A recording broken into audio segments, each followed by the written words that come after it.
Y'all, it is Paula with Hillbilly Orchids. Welcome back to my channel. I hope everybody's having a fantastic day.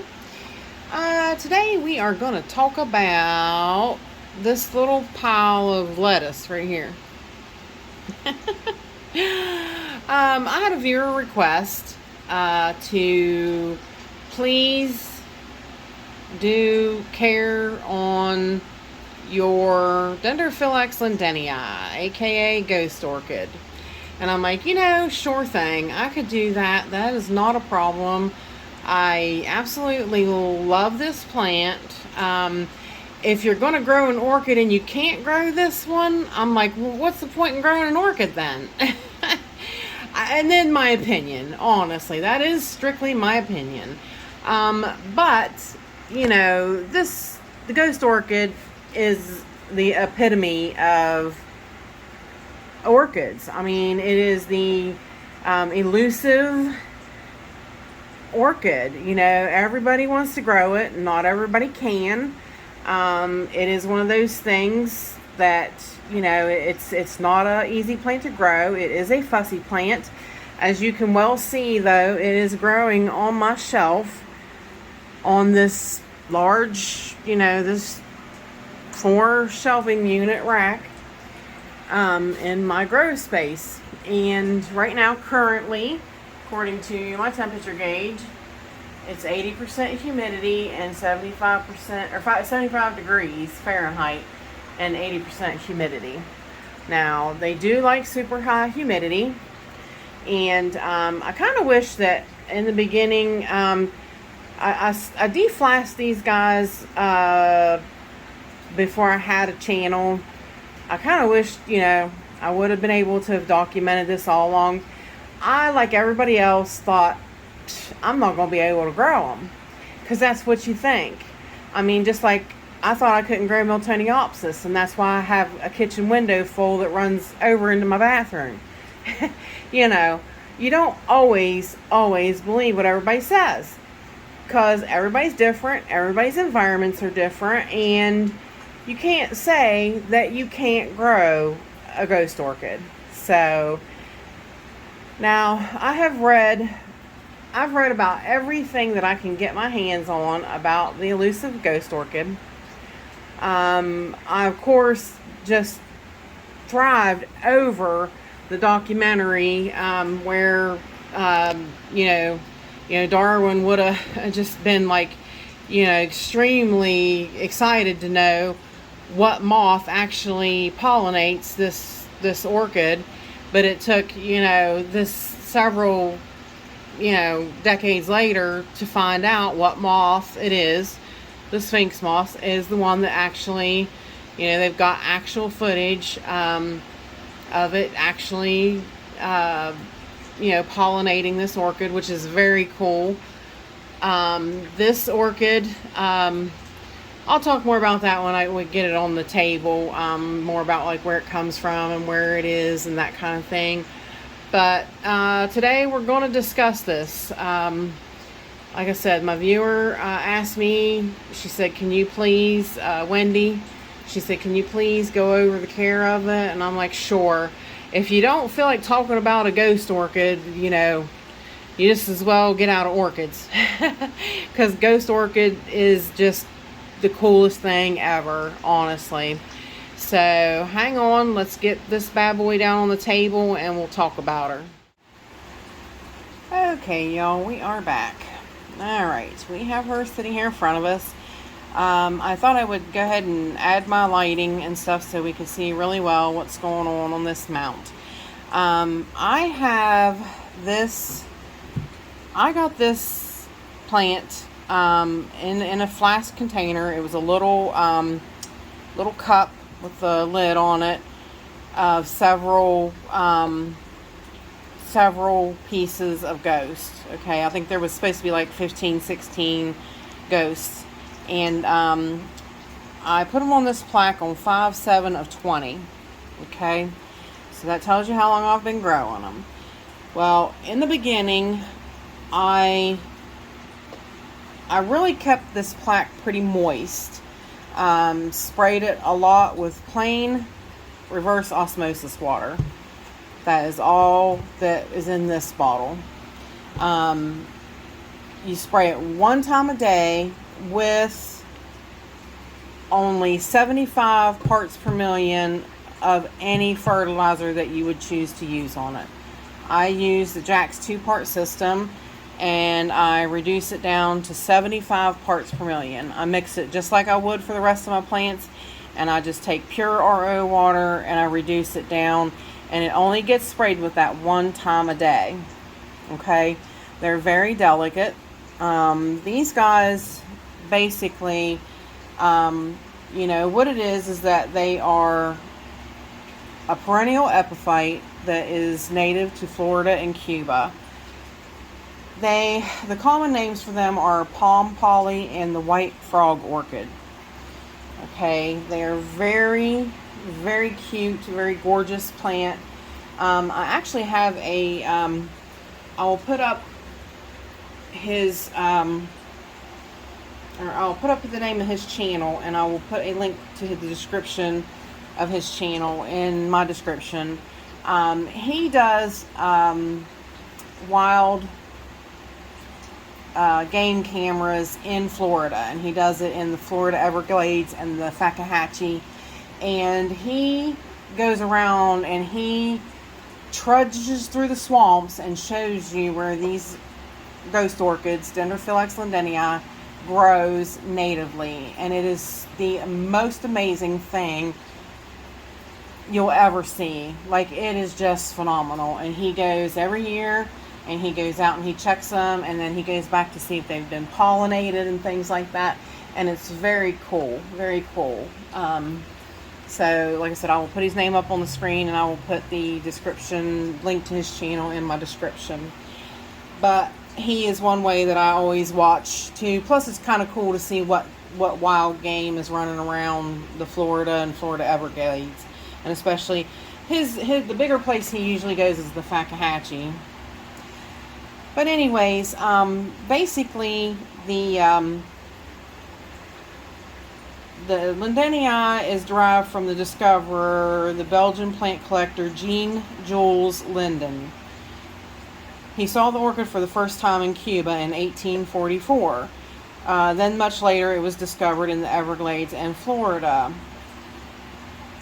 So prior to that it was known as polyraza, I believe that's how that's pronounced.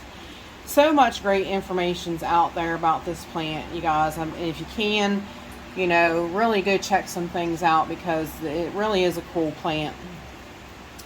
The one thing that I really found that was really awesome is, of course, this is a leafless orchid. So then how does it photosynthesize? Well, basically it's a network of photosynthetic roots on a tree trunk. Its habitat is mostly swampy forests in the southern West Florida and Caribbean islands such as Cuba. This orchid, it has been reduced to, the roots are like scale-like, that consist of like track marks, for which the technical term is nematodes, which is believed to function partly like a stomata, enabling the photosynthetic roots to perform the gas exchange necessary for respiration and photosynthesis. So the roots on this plant does what leaves do on a regular orchid, and it's just amazing to think that these root piles can do that. This species is endangered in the wild. People very badly go and rip it off tree trunks, and you cannot, I repeat, cannot do that. The minute you rip it off of a trunk, you will kill that plant. So you just ripped it from the wild for nothing. That plant will die, and it's horrible. You shouldn't do that to them. Like I said, they're endangered anyway. Actually, one of the I was talking to Tim Harrell. That's the guy that does the wild game cam in the Florida Everglades. The tree trunk that he has watched for years is actually starting to rot and fall. And if it goes to fall, it's going to fall in the swamp, and there are several plants on that trunk. And I pleaded with him. I'm like, you know, is there not anything you can do? Is there not anybody you can contact? That trunk should be saved, in my opinion. You know, like I said, this plant is, I mean, more and more people are growing it and cultivating it from seed. That was why I got a flask, and I made sure that I got it from a reputable company. Don't ever buy these things wild, you guys. If anybody's selling them on eBay, please research who's selling them. Do not condone them ripping them out of the wild.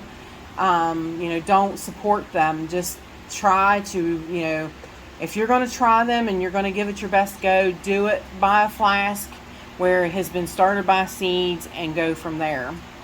Now, a lot of people believe that they really need to be terrarium grown, and I can't say that, you know, mine would have fared better had I done that.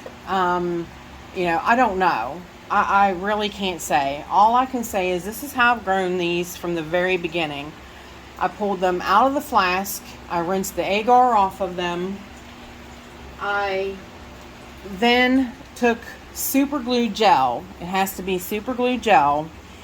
And you have to make sure you have the plantlet right, because it has a point that you need to know. So then you put a dab of super glue either on the cork bark, or you put it on the back side of the plant and then you stick it to the cork.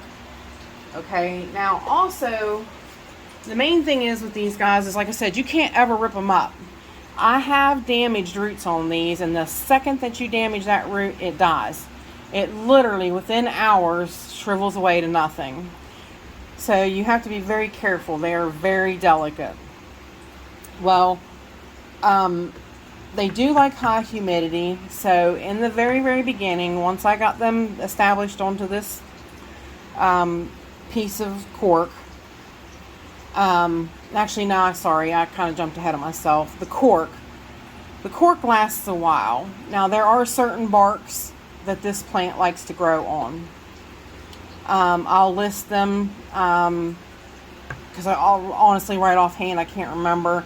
Me and my husband actually went out and searched for these barks. So I tried to buy them. I wanted to make sure that I was placing this on, you know, a bark that it would grow similar to. I was trying to do the best and give this thing the best environment I could to make it grow. Like I said, I really didn't want to fail. I really didn't. So, but the thing is with this cork bark, if the time comes that this cork bark starts breaking down, what I can do is I can shave the back off of it and then attach it to another piece of cork. So it has to be something really long lasting, because these things have to get pretty good size to bloom. They have to be, I believe it's, I hate to say, I'm not sure, 5 years or more to bloom.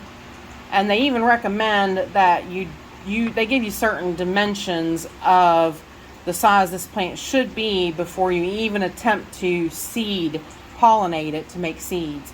Because it's just roots, y'all. It's just roots. There is no leaves on this plant. It is just a pile of roots. So basically, like I said, and you can see kind of right here on this one. This one fell off recently, and I redid it with the super glue, and you can kind of see the super glue gel right there, the whiteness. Let's see if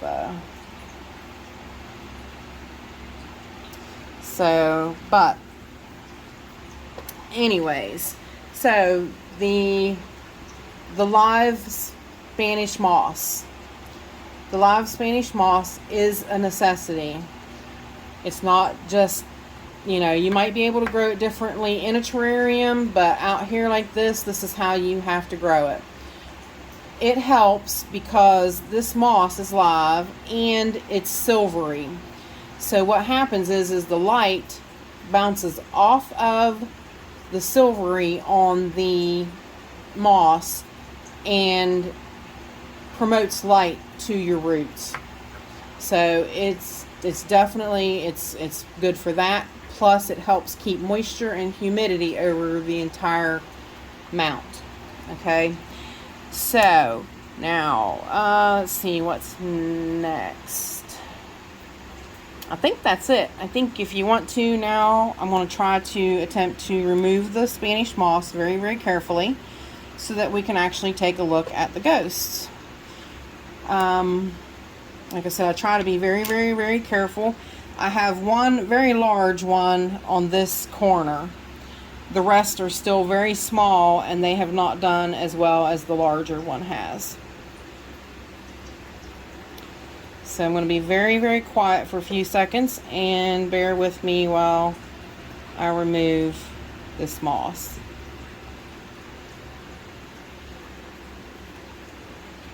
Actually, I could have just stopped the camera.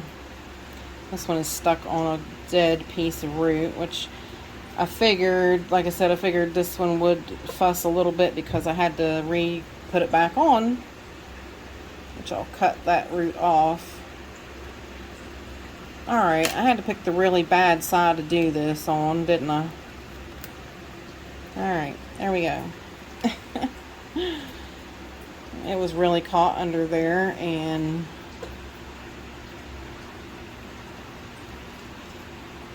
plus this moss comes off easier when it's dry. Alright, baby girl, you just chill right there now.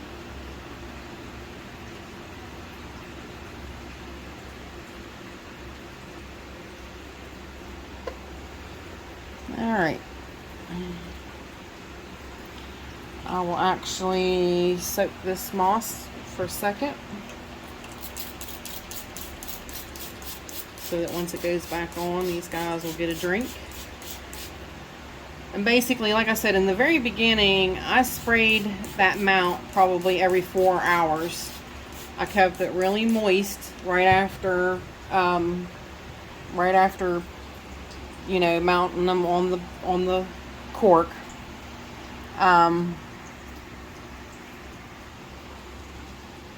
Zoom in a little bit more here. All right. And I honestly believe that I think I need to be still, I'm letting them grow a little drier than I did. Actually, probably a lot drier than I did. And I think that's another reason why I'm losing some of the roots. Like I said, this one was definitely because of moving it. But I see here, there's one that died there. This one here is not looking so great, but also this little one here that has a root died right there. So I believe it's really wanting me to keep it moister than I am. So, but basically there is my mount. There are my ghosts, okay? So let's take a look, a little bit closer look. Like I said, this is the one that I just recently placed on the mount. You can see the super glue gel right there. Now this root right here, this is a brand new root that just grew. This one beside of it, it has a curled up dead root right there, which I'll have to remove.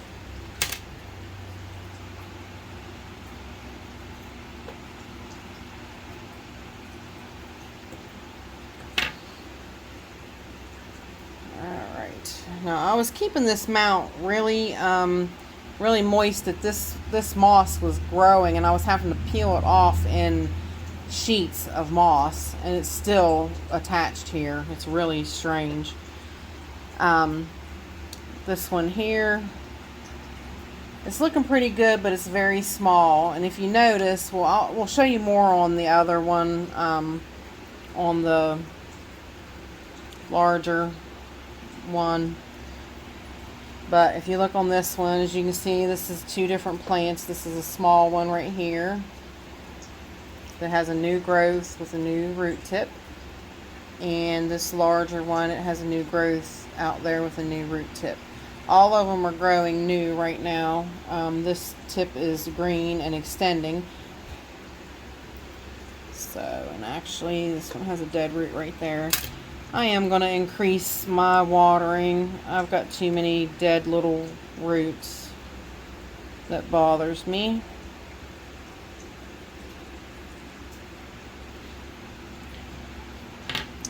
Alright, so clean that root off. Now this one here, this little guy, it's really kind of struggling. It's got a new root. I mean, it is growing, but it's just not doing as well as the rest of them are. And you'll have that. Out of a flask of 15, this is all that I had left to live. And that's what? 1, 2, 3, 4, 5, 6, 7. So, you know, you will have losses. There's no doubt about it. Cutting off this dead root here. Alright.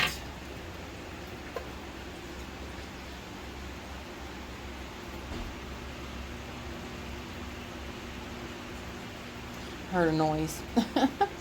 Sorry. Here's a bigger one. Now on this one's doing pretty good. This has a very big root that comes over and goes under my big gal. But if you can look very carefully, do you see how it has a little nubby crown?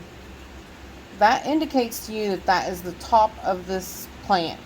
And you kind of have to look for it. So if you can't really notice it when you deflask them, get out a pair of glasses or get magnified eyeballs so that you can see that, so that you don't mount it upside down, because you're just defeating your purpose if you mount it wrong. And then to my big beautiful baby right there. This one here is really fantastic looking and has really, this one's always done so well.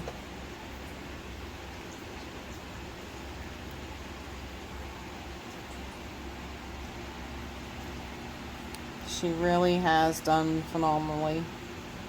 She's still small, very small on the small side.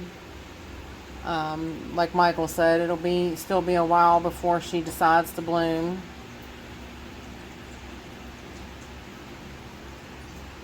Look at them nice green root tips.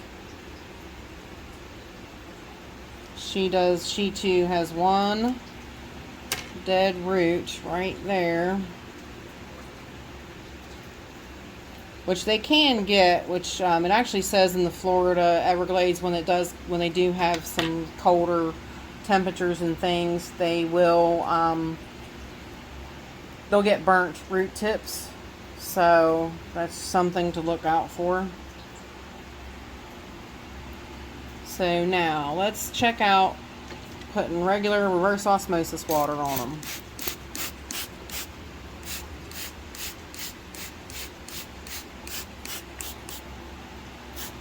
Giving them a drink.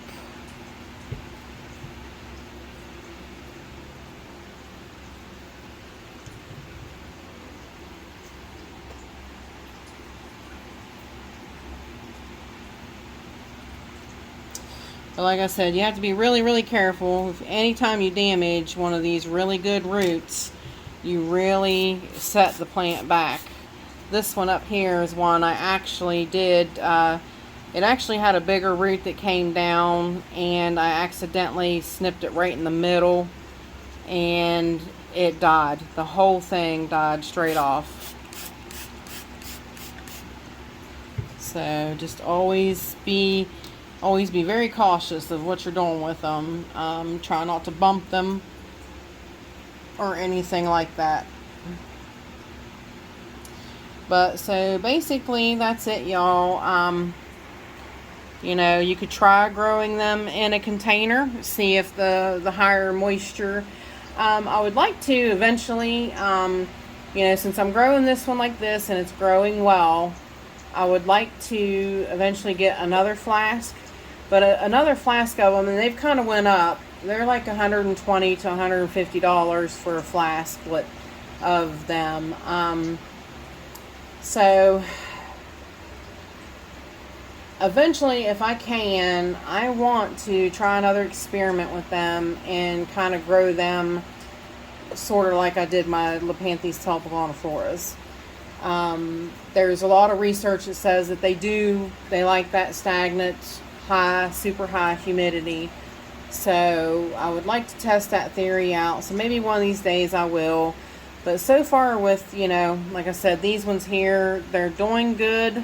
So I'm just going to leave them at that and try to continue growing them and really just hope one day I get a bloom.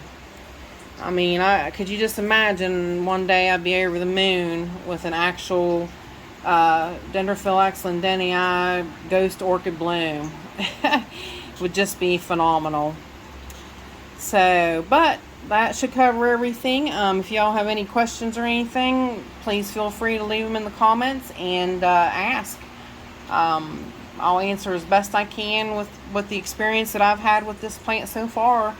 And like I said, you know, by taking the moss off every once in a while, gives you an idea of what's going on under there and gives you an idea of what you should be doing.